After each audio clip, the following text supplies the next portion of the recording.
এদেশের স্বাধীনতায় যারা বিশ্বাস করেনি তারা ধর্মের ভিত্তিতে রাজনৈতিক বিভাজন করতে চায়। এদেশের মানুষ এটা চায় না। আমরা সবাই বাংলাদেশি পরিচয়ে পরিচিত।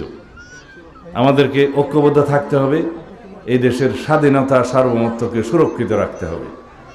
এদেশে গণতন্ত্র বিলুপ্ত হয়ে গিয়েছিল, সেই গণতন্ত্রকে বারে বারে বিএনপির নেতৃত্বে, দেশনেত্রী বেগম খালেদা জিয়ার নেতৃত্বে একবার সামরিক স্বৈরাচার মুক্ত হয়েছে আমরা, এবং তারই নেতৃত্বে পরবর্তীতে আমাদের নেতা জনাব তারেক রহমানের পরিচালনায় ফ্যাসিবাদ বিরোধী গণতান্ত্রিক আন্দোলনে আমরা বিজয়ী হয়েছি। এদেশের মানুষ ছাত্র গণ অভ্যুত্থান সংগঠিত করেছে, শত সহস্র শহীদ হয়েছে, আমাদের সন্তানরা রাজপথে রক্ত দিয়েছে। তাদের আকাঙ্ক্ষা এদেশে একটি শক্তিশালী গণতান্ত্রিক ব্যবস্থা প্রতিষ্ঠিত হবে, বৈষম্যহীন গণতান্ত্রিক সমাজ ব্যবস্থা প্রতিষ্ঠিত হবে, রাষ্ট্র ব্যবস্থা প্রতিষ্ঠিত হবে, এবং একটি শক্তিশালী গণতান্ত্রিক সরকার এদেশে প্রতিষ্ঠিত হবে, যার মালিক হবে দেশের সকল জনগণ। আমরা এই দেশের মালিক, সকল জনগণ এই দেশের মালিক। সুতরাং এই রাষ্ট্রের মালিকানা নিশ্চিত করার জন্য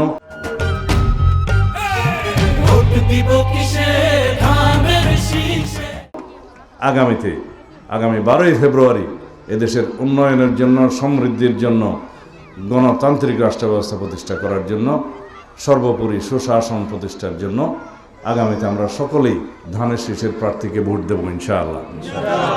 আমরা অবাস্তব কিছু বলছি না, কারণ আমাদের উদ্দেশ্য হচ্ছে আমরা শিক্ষিত বেকার সৃষ্টি করতে চাই না, আমরা কর্মক্ষম হাতের সৃজন করতে চাই। আমরা 18 কোটি মানুষ, ভবিষ্যতে হয়তো আরও বাড়বে, কিন্তু 18 কোটি মানুষের 36 কোটি হাত থেকে যদি আমরা কর্মের হাত হিসাবে গড়ে তুলতে পারি, তো এই জাতিকে রুখে দেবে আর সাধ্য আছে কারো?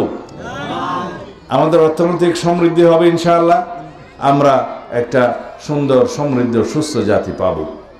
এই হচ্ছে আমাদের পরিকল্পনা। আমরা পরিবেশের জন্য বলছি বৃক্ষরোপণ সহ, অন্যান্য খাল খনন সহ, প্লাস্টিকের ব্যবহার কম করা ইত্যাদি অনেক পরিকল্পনা আছে যেগুলো খুবই বাস্তবায়নযোগ্য।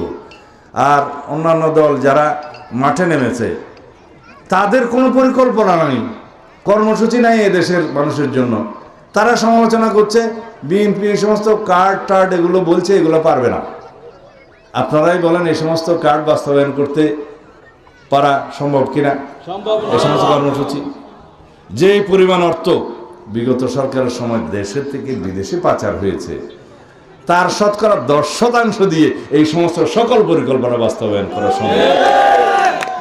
আমরা আর্থিক খাতে যে বিশৃঙ্খলা হয়েছে, সেই বিশৃঙ্খলাকে যদি সুশৃঙ্খল পর্যায়ে নিয়ে আসতে পারি, ইনশাআল্লাহ সেটা করতে হবে। তাহলে পরে এই সমস্ত কর্মসূচি বাস্তবায়ন করা খুবই সম্ভব। তা আমরা শিক্ষা ক্ষেত্রে, স্বাস্থ্য খাতে, কৃষকের ক্ষেত্রে এবং আমাদের মা বোনদের জন্য সামাজিক সুরক্ষার ক্ষেত্রে যে সমস্ত পরিকল্পনা দিয়েছি, এই পরিকল্পনাগুলো ইনশাআল্লাহ বাস্তবায়নের জন্য আপনারা সবাই ঐক্যবদ্ধভাবে ধানের শীষের পক্ষে রায় দেবেন আগামীতে সারা দেশে।